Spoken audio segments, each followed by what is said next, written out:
Well, hello, my brothers and sisters. Welcome to my podcast, Who Says You Can't? And I am your hostess with the mostest, Michelle Stevens. You can call me Chelle. So, for today's episode, I'm going to call it The Waiting Room. Dun dun dun. Have you ever felt like you've been in a waiting room like a really long time? Have you ever felt like it's like purgatory? It's like limbo. I feel like I've been in this waiting room period of my life for about 4 years now. I'm in the waiting room.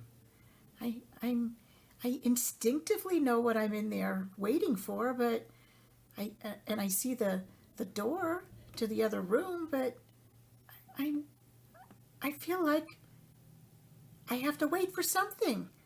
Like, I feel like I have to wait for an approval of some sort so that somebody can call me into the other room, or maybe I feel like I have to pass some sort of test, like like maybe this is an endurance test to see how long I can endure sitting in the waiting room waiting for somebody to let me in. Maybe, you know, maybe it's like I'm going to have to justify every action I've ever taken and every decision I've ever made in my life, kind of like being judged in front of a panel. Is that what I'm waiting for on the other side? To just, run through my whole life to see if I'm ready to live the best part of my life? What am I waiting for? I, I don't know. All of a sudden, I realized that maybe I went in the wrong room. You know what? It just dawned on me. Maybe I went into the waiting room. The room where you just wait. But that's probably what I did. And all this time, I could have just opened that door anytime I wanted to and started my life. Well, if I had done that, then I wouldn't have had all these things that I'm going to talk to you about and tell you about, because these are the things that I'm gathering together right now to write my second book. Yes, that is exactly what I said. I am writing my second book. My first book, Reinventing Your Badass Self, has taken me on this spiritual journey, and here's the next part of the journey. And this next part of the journey starts with the phase that left off when I finally began to reinvent the final version of my true authentic self. And it's taken me about 4 years in the waiting room to finish the transition, the transformation. And I don't know what I'm waiting for. So here comes the rest of the story. So this period that I refer to as my waiting room period was a period where I really had to go deep within.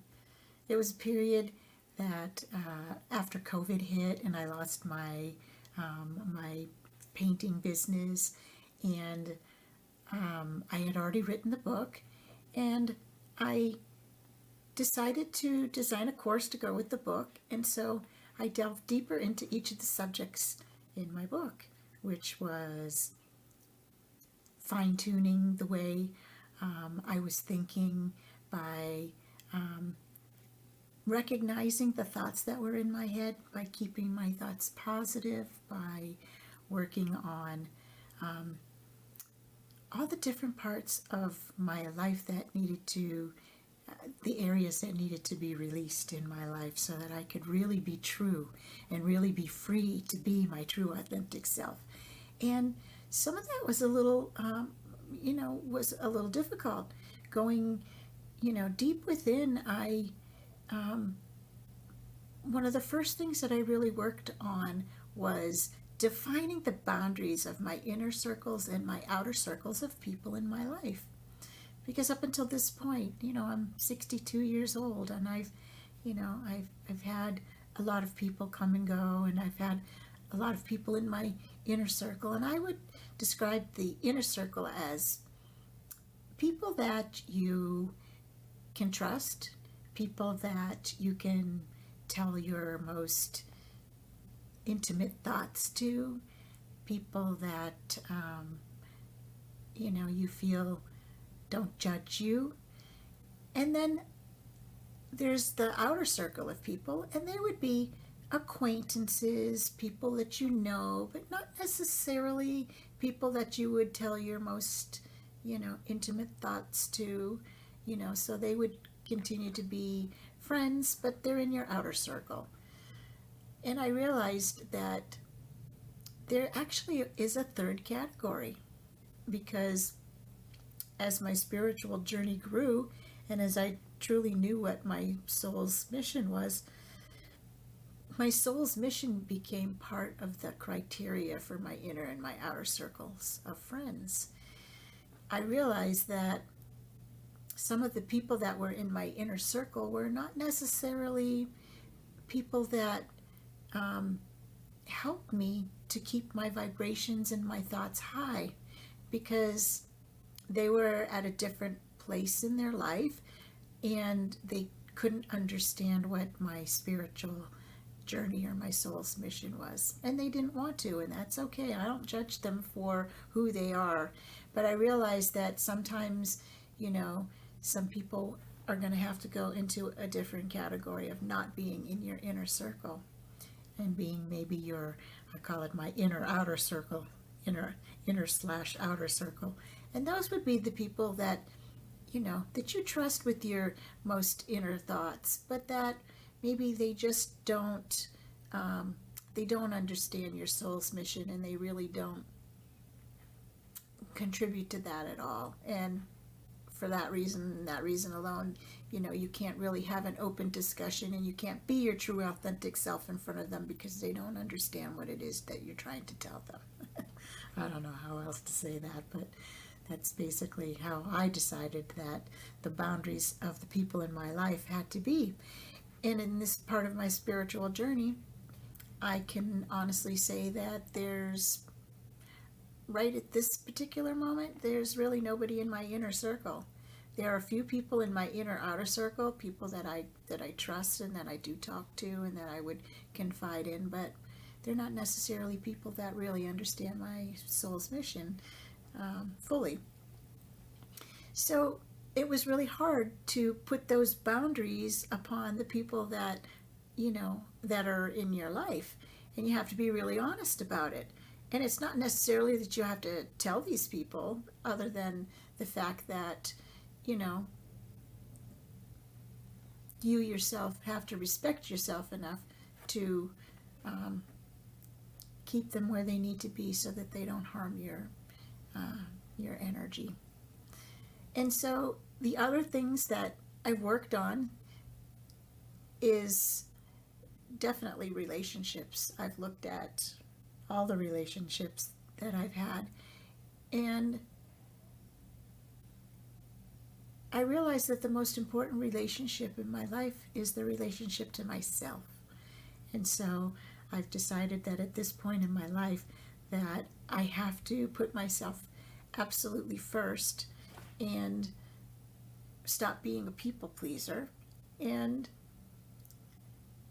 do things because I truly want to do them. Do things because they're going to help my soul mission, which is to be truly authentic, to be who you really want to be unapologetically, and without having to answer to anybody else.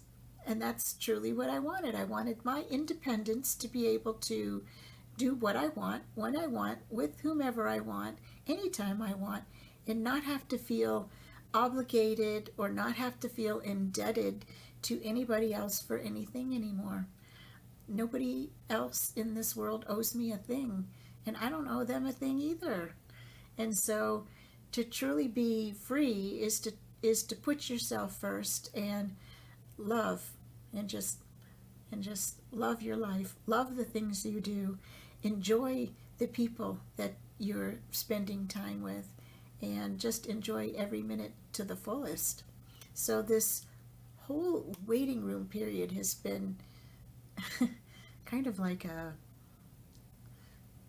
it's kind of like a flashback to my childhood of being brought up in the Catholic Church, feeling like there's a purgatory, feeling like, maybe I'm just not worthy enough to be my true authentic self. Maybe I should feel guilty for wanting to put myself first for a change, and those things are the limited beliefs that I had to go through one by one and tell myself that that's just so not true, that you don't have to put society's rules about how you should be and how you should act. You should decide for yourself how it is you and your soul want to be and want to act. You don't have to put expectations from anybody else into your decisions anymore, because you make your own decisions. You are your own person, and you don't have to sit in the waiting room. Like, I've sat in the waiting room feeling like I'm supposed to accomplish something, that I'm supposed to get the approval from everybody, that I'm supposed to, not make anybody upset as I do the things that I really want to do. And so there comes a point in your life where you have to just realize that you're the only one stopping you from opening the door in the waiting room to the rest of your life. I don't have to have approval from anybody. I don't have to pass a test.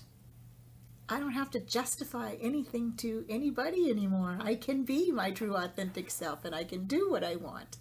And that is so liberating. At 62 years old, I can finally say that